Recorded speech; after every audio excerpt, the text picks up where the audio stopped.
Hi guys, আমরা ফয়েজ ভাইয়ের বাসা থেকে খাওয়া দাওয়া করে যাচ্ছি এখন অফিসে।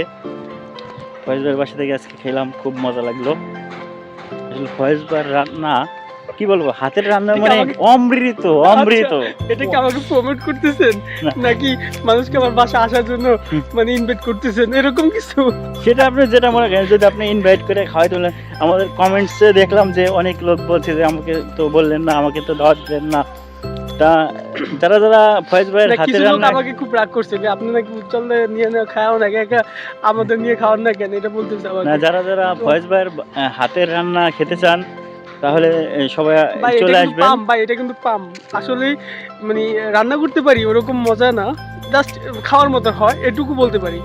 কিন্তু একবারে যে 5 স্টার হোটেলের যে খাবার ওরকম যে খাইতে হবে বা ওরকম মজা হবে ওরকম টেস্ট, সেটা না ভাই। আসলে এটা মানে নিজের প্রশংসা তো কেউ সহ্য করতে পারে না, তাই না? কিন্তু আমি বললাম, আমি বলতেছি যে আমি যেহেতু খাওয়া দাওয়া করছি, অনেক সুন্দর, অমৃত, জাস্ট অসাম অসাম।